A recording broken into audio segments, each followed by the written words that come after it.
Gledate oddajo Klepet ob kavi. Hvaležno pozdravljeni, danes bomo govorili o simboliki Venere, govorili bomo o ženstvenosti. In ja, takšen mesec je, takšni časi so, ta ženska energija vse bolj prihaja in se rojeva v nas in v moji družbi. Krasna ženska, ki je napisala tudi izvrstno knjigo, s katero bomo danes torej govorili o tem arhetipu Venere, ali je to morda Afrodita. Lepo pozdravljeni in dobrodošli. Marja Černelič, torej svetovalka za osebni razvoj, tudi sicer. Zdaj, ta Venera pa Afrodita, je to eno in isto, kako je to povezano? Pravzaprav Venera je rimska boginja, začelo se pa z Grki, staro Grčijo, ne? In tam je bila Afrodita ta boginja ljubezni, ki so jo potem tudi Rimljani prevzeli. Venero so oni imeli že prej, ampak so potem nekako združili te lastnosti torej grške Afrodite in je nastala boginja Venera. Tako. Tale krasna slika obstaja, ki je sicer tudi na naslovnici vaše knjige. Ta slika govori o drugem rojstvu Botticellijeva, ne? Tukaj jo lahko vidimo. Ja, ta slika je resnično mojstrovina torej renesanse, ne?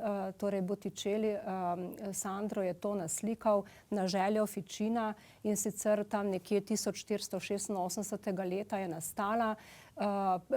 Plotin oziroma tudi Platon je govoril o kako se duša prizemljuje. In dejansko v tej eni ženski, rekla silhueti, je združeno dvoje, kot bova kasneje še govorili o tem, je v bistvu rojstvo, ki je nastalo. Venera se je namreč po enem mitu rodila torej Dioni in bogu torej Zevsu, po drugi pa je ta Venera prišla iz morja. To se pravi, se je rodila iz, pravzaprav mit govori o boju, iz boja, namreč brez matere, boja med očetom, ki je bil tiran, to je Uran, in pa sin Kronos.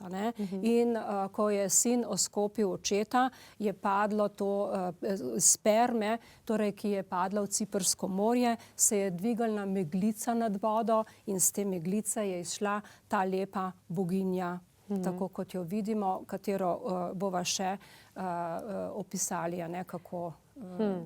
Zdaj, drugo rojstvo v tem smislu, kaj bi naj to pomenilo za žensko? Tudi sami ste šli čez neko tako drugo rojstvo. Ja, pa sva spet pri tej isti Veneri, kako pravzaprav ona drži roke. To je, kaže na to, da je ta dvojnost. To je boginja, ki je dualna. To ni samo tista lepota, ki jo mi radi s človeškimi očmi vidimo, to telo, ampak vendarle je nekaj več. In kako je zdaj z drugim rojstvom? Se pravi, mi se rodimo v materialni svet, v to obliko, v to formo. To je naše telo in tako funkcioniramo. Potem pa na neki stopni, že tam pravijo, nekje se začenja ta Uranija, Venera, prebujati nekje v puberteti, ko postajamo bolj mi, bolj svoji, ločeni od staršev. Tako kot pravi en velik umetnik, pravi, otroci so last, torej pridejo po starših, ampak niso last staršev, so sinovi in hčere življenja. To se pravi, ta naš svoj notranji svet prihaja do izraza. In takrat, ko se pravzaprav zoperstavimo tem našim fizičnim staršem, in imamo v sebi vedno bolj poduhovljenega očeta in mamo in s tem nekako odraščamo, seveda tudi za svojimi zametki. Vsak od nas je drugačen, 5 otrok pri istih starših nimajo enake ponotranjene torej slike v starših. In to drugo rojstvo, rečemo, je tisto rojstvo na duhovni ravni, se pravi na tisti naši globoki notranjem svetu, notranjosti, če hočete, v duhu, ne v materiji.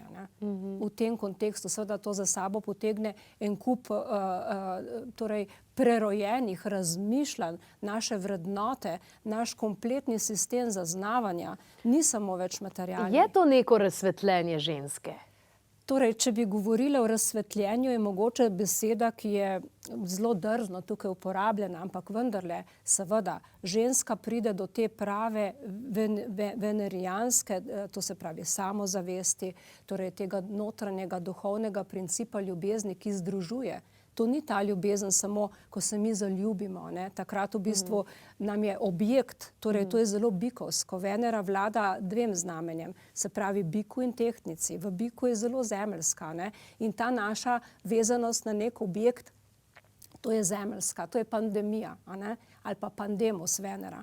Ta druga Venera, ta Uranus, je pa ta Venera, ki vzpodbuja to našo notranjo ljubezen, ki raste v tem našem notranjem svetu, za temi spoznavami, za tem, kar pač postajamo vedno bolj svoji, a ne? In se nekako vedno bolj bližamo temu duhovnemu delu človeka, kar človek tudi je, bitje, ne? Bi rekla, da ta druga Venera se ne začne rojevati glih pri 25, a ne? Ampak da ženska verjetno malo dozori. Ja, zdaj zelo težko je govoriti o letih. Jaz ugotavljam, ko delam z ljudmi, a ne, tudi z ženskami, moškimi, leta pravzaprav so zelo relativna. Je res, ne, da recimo rabimo neko obdobje, v katerem rastemo, ne. To je nek boj notranji, ki ni nikoli končan.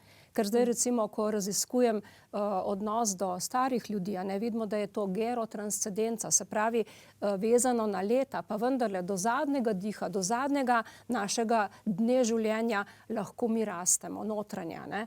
In pravzaprav ta duhovna rast se ne ustavi. Zdaj težko bi rekla, ja, verjetno je res, da je nekje povezano z našimi prvimi bi rekla, kriznimi situacijami, ko se resnično srečamo v življenju z nekimi kritičnimi, torej ko smo na razpotju, a ne, ali je to konec nekega odnosa, ali je to v službi, kjer imamo neke težave, kakorkoli. Skratka, tu se začne rast. Tako da mlad človek dejansko gre čez to krizo srednjih let in potem prihaja v leta, ko naj bi se bolj integriralo to, a ne. So pa že danes, jaz rečem, da se že rojevajo drugačne duše, kot to je pač moje spoznanje, da nekateri so, ne glede na leta, zelo, bi rekla, notranje dost visoko na tej svoji poti spoznanja, dočim so pa stari ljudje, ki so lahko zelo modri, a ne, in to zagovarjam. Imaš pa tudi starega človeka, ki jaz rečem, je samo star, a ne. Torej, ne glede na to, ni toliko bil aktiven, a ne, da bi notranjost tako zelo razvijal, a ne. Pa vseeno, načeloma, a se to dogaja, ne vem, če izhajam iz sebe, se mi zdi, da zdaj nekako prihajam v to obdobje v tem smislu z materinstvom tudi in vse te zadeve. A je bilo mogoče to včasih bolj povezano s tem tudi obdobjem menopavze? Ker vem, recimo po svetu pravijo, da je to obdobje zlate transformacije, da je to druga pomlad, ženska takrat postane zdravilka, šamanka, svetovalka v tem smislu, pač to v drugih kulturah, ne. Pri nas postane samo ženska, ki je razdražljiva, pa ima valonge, pa ne vem kaj še vse, ker ne razumemo tega, ne. Tako. Točno, lepo ste zelo lepo ste opisala, torej lahko bi dale tudi slikico tega, jaz dam ponavadi to, bi rekla, ciklus, naravni ciklus odraščanja ženske oziroma moškega, ne. Če gledamo to dekle, to je en mit, lep mit grški, ki pravi Kora in Demetra, to se pravi iz Kore, z te deklice postane Perzefona, ta, ki ljubi noč, a ne. Ko jo ugrabi, torej oče, se je potem pokazalo, Zevs je ugrabil, postala je žena, torej boga podzemlja Hada, a ne, in ona je postala iz te punčke ženska. In potem gre preko Demetre, se pravi preko faze, ki jo omenjate kot mama, a ne. Ta mama, ta materinski vzgib, to, kar žensko naredi lepo, toplo, to, kar ima v bistvu, to so narava. To je preprosto rečeno, narava je poskrbela za to, da ženska v tej fazi zori na ven, ne, do otroka. Torej, to je, ne. Potem pa seveda to, kar pravite, ta čarovnica, a ne, ampak ta baba, kot jo poimenuje tudi naš avtor zelo lepo, recimo baba ni zmerljivka. Baba je pravzaprav tisto bitje v ženski naravni, torej spolu, ki pravzaprav združuje, in če se spomneva inkvizicije, ne, ogromno je bilo preganjanih teh bab, ki so imela določena znanja, ker če imaš ti veliko znanja, nisi vedno zaželjen, a ne. v nekih krogih morda celo odveč. In pri fantu je ravno tako. On se rodi iz fanta, gre preko faze bojevnika, tega nemejskega leva imam skozi v glavi in Herakleja, kako se bori. Se pravi, če gledava te arhaične družbe, boste vedela, kaj to pomeni, ko si nekako, rekla, prerojen v fanta, v moža, za to iniciacijo, in potem postane ta zrel moški, ki ga v bistvu lahko, torej, ki je dar ženski, v smislu odnosa. Zmeraj se mi zdi, da, ko gledam recimo kakšne fotografije nekih žensk v tistem pravem pomenu besede, zmeraj nekje so neke školjke zraven. Ja. No, to nisva prej na sliki posebej, nisem jo opisovala, kako ta torej, iz vode prihajajoča na školjki, na Jakobovi pokrivači, ta Venera, to je namreč izreden simbol ženskosti, vulve, in torej rojstva, kot takega. In če pogledamo to sliko, na eni strani, kako je pravzaprav v formo poslana, v življenje poslana, materialni svet, na eni strani Zefir in Aura, zaljubljena, nimfa, se pravi, pripihajo, v življenje. In na drugi strani vidimo, kako ji ta v bistvu Hora že nudi zemeljski plašč. Torej, zato je Plutin rekel, da je to utelešenje duše, kako duša prihaja iz sveta, ki ni zemeljski, v svet, ki je tukaj in zdaj materialni, torej svet zemlja. Iskreno zelo mi je všeč, ker ima naravno telo, ni barbika, Se mi zdi, da take mojstrovine, umetnine nas lahko malo spomnijo tudi na to, Glejte, ravno to sem hotela poudariti, ta dvojnost Venere, se pravi vladarica bika, ta pandemus, se pravi povezana z instinkti. To je povezano z našimi strastmi, z našimi nižjo naravo, če tako rečeva. Ampak mi moramo imeti to pod kontrolo. In ko mi odraščamo v tem našem, bi rekla, ciklu zorenja, mi postajamo, vedno bolj prepoznavamo te in krotimo, znamo krotiti te strasti. In se ta naša višja narava, ta povezava z duhovno, nekako prihaja do izraza. In takrat pravzaprav mi se ne osredotočimo samo na objekt kot takšen, ampak nam je pomembno tisto, kar je dejanska prava ljubezen, ta zlata Venera. Zlata Venera je tisto, kar mi rečemo z leti mlada duša, vedno mlada duša. In to, kar vi omenjate, se pravi, danes živimo v svetu, ki obe veva, Barbie, ko ste omenila, torej Južna Koreja je sploh ena taka, v kultu mladosti sem veliko razmišljala na to svojo temo raziskave, to je v bistvu misija, to je tista lutka Barbika za njih in vse mlade dekleta, torej to je najhujše, zelo mlada dekleta postajajo ta misija, ker so vsa nekako enaka, vse potem seveda to operativno pač poskrbijo za to, da se to zgodi, ampak to je res škoda, naravno, to smo malo pozabili. In to postaja tako zelo intenzivno, da danes, če gledava statistiko recimo določenih operacij tega, pa ne da imam kaj proti, ampak v bistvu težava je, ko zelo mlad človek pride na to pot, in potem v bistvu ni več zadovoljen v sebi, torej to je tudi malo povezano z spletnimi, torej različnimi, torej tam se dogaja na spletu vse sorte, vidimo s temi filtri in to seveda mlado dekle lahko v strašno ne samo zavesti notranjo, torej netrdnost, kar išče seveda zunaj v takih alternativah, slabo. Sem zelo hvaležna, da ste to povedali, kajti klepetovi strokovnjaki so ravno zaradi tega, ker so kirurški noži in ti lepotni posegi postali vse bolj dosegljivi, tudi finančno in podobno, smo kreirali skupaj z njimi en tak program celičnega pomlajevanja, ki ni nič proti staranju, ampak je za reset celičnih mehanizmov, torej celično pomlajevanje, ki je zelo, zelo globoko na ravni, torej celic in potem seveda pride tudi ven. To je hormonski paket pomlajevanja za torej resnično malce bolj dolgotrajen postopek, ni čist instant naslednji dan, ampak zagotovo dobro vpliva, saj je pomembno, da se naredi spremembe na področju prehrane, na področju navad vsakodnevnih in tako naprej. Tako da preverite kaj več na klepetobkavi.si, kaj vse so v ta hormonski program celostni vključili naši strokovnjaki. Zraven je tako knjižica, kot tudi določeni adaptogeni, ki se že tisočletja uporabljajo v različnih kulturah, so popolnoma naravni, ekološke in divje kakovosti. In v tem mesecu imamo za vas tudi darilo, in sicer tale ogrlica oksitocina. Torej, tole je kemijska formula oksitocina, ki je zelo pomemben. Brez oksitocina ne moremo roditi, brez oksitocina ne moremo dojiti in brez oksitocina ne moremo nižati našo raven stresa. Tako da preverite kaj več na klepetobkavi.si, kot smo torej rekli. Danes torej govorimo o Veneri oziroma o Afroditi, o vsem tistem, kar je mogoče nevideno in kar simbolizira dejansko vse to. In ja, če greva dejansko naprej, kako sami iz svojih izkušenj vidite, da lahko ženska najbolj neguje to Venero v sebi v tem smislu?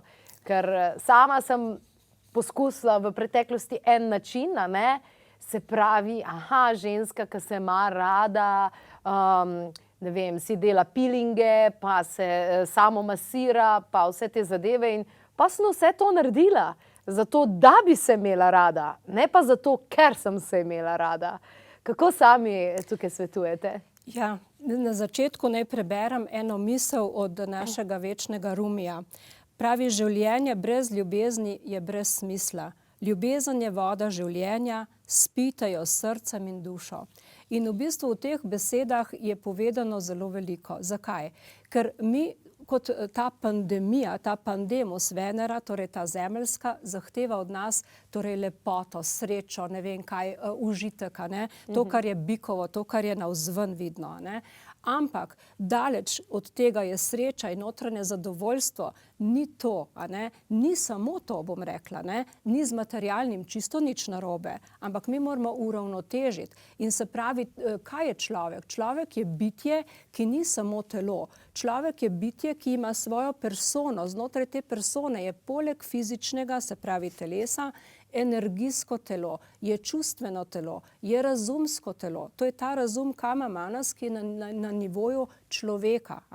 Potem je pa seveda zelo pomembno, kako so ta vrata Antakarane odprta za to duhovno nadgradnjo. In tam iz duhovnega prihaja pa, se pravi, prava ljubezen. To je ta budi, lahko ljubezen do mene, do drugega, do narave, do vsega, kar je. Potem je ta večna in spaja. Ljubezen spaja. Ljubezen nikoli ne oddaljuje. To je zelo zemeljsko, to je s čustvi povezano, z našo persono, ki jih moramo, vemo sami, emocionalna inteligentnost je tista, ki pravzaprav izredno manjka v naši vzgoji. Že pri majhnih otrokih je treba začeti to vzgajati, ker potem seveda je to neka taka, in zgled je pomemben seveda, In to danes marsikje ne gre tako dobro. Potem je druga ta od triade duhovne, ki jo moramo omeniti, je ta manas. To je ta inteligenca narave. Če greva v naravo, vidva, kako je vse tako, kot je prav. Nič ni približen, da živali menjajo na letni čas in dlako in torej barvo, obliko, ne vem. Skratka, zelo, zelo ene spijo, ene skratka se prilagodijo. To je neka inteligenca v zadej, In ne nazadnje ta atma, ta naša duhovna, kako bi rekla, povezava, to je tisto, kar dejansko mi smo, resnični jaz. In ko ti dosežeš to, ko ti delaš na tej nadgradnji, ko delaš na smislu, na volji, volja prihaja od duhovnega. Volja ni v tem našem torej delu, kjer je persona. Volja je večna in duhovno je večno. To, kar je pa spremenljivo, minljivo, to je pa naša persona, maska. Jung pravi, to je tisto, kar dejansko mi želimo ali pa mislimo, da smo. Smo pa veliko več. In ravno ta povezava s tem duhovnim nas dela tisto, kar je potem ta druga Venera, ta Uranija, ki je pravzaprav povezana z ona je mislec, tehtnica, in tehtnica vedno gleda na drugega tudi. On nikoli ni samo nase obrnjena. In to je tudi njen cilj, da pač zori v tem smislu v teh odnosih in tako. Tako da, kaj bi vam rekla, res je pomembno, tako kot Frankl ugotavljal, on s svojim težkim življenjem v taborišču je bil in vse to. In on je ugotavljal, smisel vedno je, če so še bolj težke stvari, če je še težje, če so še bolj, bi rekla, črn dan vidimo, to mi vidimo, ampak pravi, smisel vedno je tudi v trpljenju. In jaz predlagam tudi našim poslušalcem, naj preberajo, naj se zavedajo, da je vse je samo v nas, naš odnos do tega dogodka, do teh naših težav. Se pravi, mi damo etiketo, a je dober ali je slab, samo dogodek je. Vse izhaja iz nas, torej okoliščine so, kakršne so. Zdaj le vemo za kolektivno, da so, kakršne so, in nismo najbolj veseli, da so take. Ampak vsak od nas ima pa svoje, bi rekla, videnje. Venera je, njen simbol je tako kot ogledalo, zrcali. To se pravi, kako jaz vidim, kakšne vrednote imam, kako to jih je treba gojiti. Vrednote ne nastanejo kar tako. Tako, kot greste v, recimo, fitness vsak dan, poskrbite za svoje telo, ali pa naravo, ne vem, tečete morda, kajkoli. Ravno tako je treba skrbeti za svojo dušo. Brez tega ne gre. Hvala lepa za vse te besede, dajmo se torej fokusirati na stvari, pri katerih imamo moč izbire.